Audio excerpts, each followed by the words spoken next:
कि आंधियों से कह दो थोड़ा संभल लें, आंधियों से कह दो थोड़ा संभल लें, मंजिल पर निकला हूँ अब ना दखल दें, टकराएंगी तो बिखरना पड़ेगा, टकराएंगी तो बिखरना पड़ेगा, गनीमत इसी में है बाएं से निकलने, गनीमत इसी में है बाएं से निकलने। नमस्कार, पाली न्यूज नेटवर्क देख रहे हैं आप। सबसे पहले यह समाचार देखिए। प्रदेश के मंत्री ओम प्रकाश राजभर के दफ्तर में एक शख्स अचानक घुस आया, जिसके बाद अफरा तफरी की स्थिति पैदा हो गई, जिसका वीडियो भी अब सामने आया है। आरोप यह है कि राजभर के बेटे को गाली दी गई और जान से मारने की धमकी भी दी गई। यह समाचार देखने के बाद इतना जान लीजिए, राशिद अली नाम का व्यक्ति सुहलदेव भारतीय समाज पार्टी के लखनऊ स्थित कार्यालय में रिवाल्वर लेकर पहुंचा था और रिवाल्वर लेकर पहुंचकर वहां के जो प्रभारी हैं चौधरी जी, उनको गाली देने लगा। उन्होंने पूछा कि क्या मामला है, बताइए, तो और भी जोर जोर से गाली देने लगा और नाम लेने लगा अरविंद राजभर का। कहने लगा कि अरविंद राजभर यदि होता तो आज मैं उसको जान से मार देता। अरविंद भाई, कल क्या हुआ था? देखिए, कल मेरे जहाँ पर मैं बैठा हुआ हूँ, यहाँ पर हमारे कार्यालय प्रभारी धर्मप्रकाश चौधरी जी बैठे थे। एक व्यक्ति आया राशिद अली नाम का, और आकर के सामने आते ही, जैसे अमूमन हम लोग यहाँ कोई भी आता है तो सबसे पहले शिष्टाचार उससे हम लोग करते हैं, चाय नाश्ता सारी चीज़ हम लोग कराते हैं। लेकिन व्यक्ति जैसे गेट से एंट्री किया तो सबसे पहले उसने नेताजी का नाम लिया, और नाम बेतुका तरीके से गाली देते हुए। धर्मप्रकाश जी ने कहा, अरे भाई बैठ जाओ, कोई बात हो तो बताओ।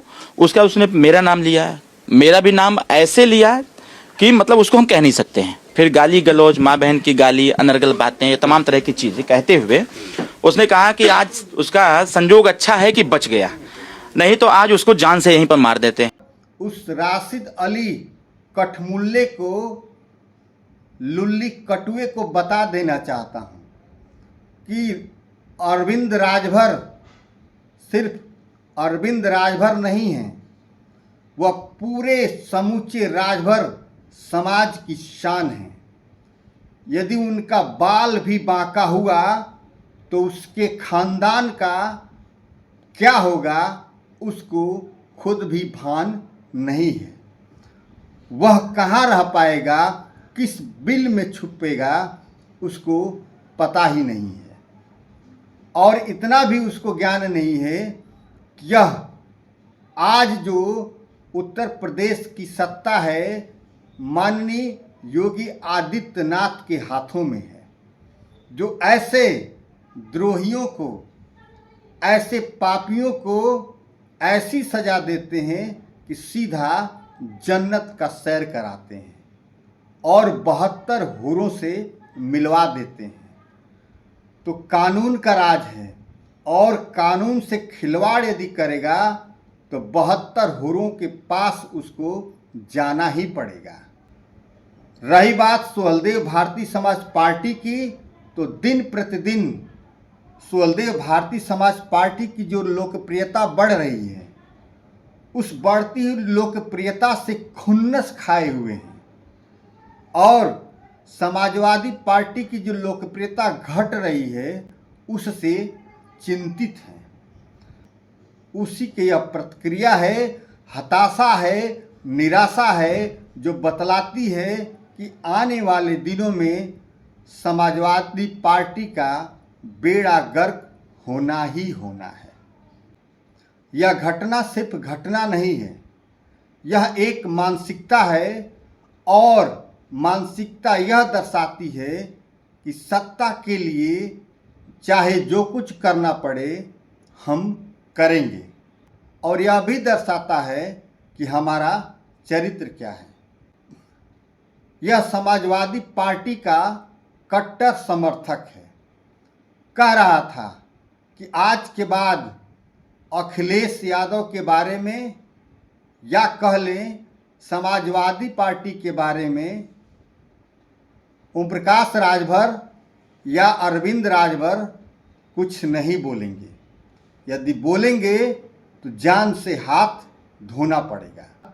एक सज्जन समाजवादी भी नहीं चाहेगा कि इस तरह की घटनाएं पुनः हो और पार्टी की बदनामी हो, परंतु ऐसे लोग जब ज़्यादा हो जाते हैं किसी भी पार्टी में तो उस पार्टी को गर्त में जाना बिल्कुल निश्चित हो जाता है। और कार्यकर्ताओं के साथ साथ जब पार्टी का मुखिया भी अपने ही धर्म को, सनातन धर्म को बार बार नीचा दिखलाए, बार बार अपमानित करे, तो यह जान लीजिए कि उस पार्टी का बेड़ा गर्क तो होना ही होना है। जो ख्वाब समाजवादी लोग देख रहे हैं कि 2027 में वापसी होगी, तो ऐसे कुकृतियों को यदि करते रहें तो 27 का 47 तक वापसी नहीं होगी। जिस पार्टी का मुखिया सनातन धर्म को अपमानित करते हुए यह कहता है कि मठाधीश का अर्थ होता है माफिया, यह कहता है कि किसी भी पीपल के पेड़ के नीचे झंडा लगा दो, दीपक लगा दो, तो वहाँ भी भगवान उगाते हैं। यह कहता है कि रोशनी करना यदि सीखना है तो ईसाइयों से सीख लो। तरह तरह के ऐसे ऐसे शब्द जिनको सुनकर यदि आप सच्चे सनातनी हैं, सच्चे हिंदू हैं, तो खून तो जरूर खौलता होगा। फिर भी ऐसे लोगों को बहुत सारे हिंदू वोट देते हैं और वोट देकर इनके विधायक और सांसद भी बनवाते हैं। यदि ऐसे लोगों को वोट देकर इनके सांसद और विधायक बनवाने वाले लोग अपने आप को सनातनी कहें, अपने आप को हिंदू कहें, तो एक बार सोचिएगा जरूर कि ये असली हिंदू हैं कि दोगले हिंदू हैं। जिसको अपने ही धर्म, अपने ही समाज को गाली सुनने के बाद भी शर्म नहीं आती हो और उस गालीबाज को वोट देकर जिताता हो, उसको निश्चित रूप से प्रश्न अपने आप से पूछना चाहिए कि वह आखिर में सनातनी है कि नहीं है। रह गई बात सत्ता में वापसी की, तो समाजवादियों यदि ऐसे कार्यकर्ता समाजवादी पार्टी में हैं तो क्या सोचा जा सकता है कि समाजवादी पार्टी 2027 में वापसी कर पाएगी? नहीं कर पाएगी। कभी भी संभव नहीं हो सकता कि समाजवादी पार्टी पुनः सत्ता में वापसी करेगी। यदि उतना ही भान है तो चलिए 2027 में चुनावी रण तैयार होने वाला है, लेकिन इस तरह के नीच कर्म करके किसी के कार्यालय में घुसकर गाली देकर, रिवाल्वर तान कर और माँ बहन की गाली देने के बाद, जान से मारने की धमकी देने के बाद यदि कोई चाहे कि सत्ता में वापसी कर ले तो यह तो बिल्कुल असंभव है।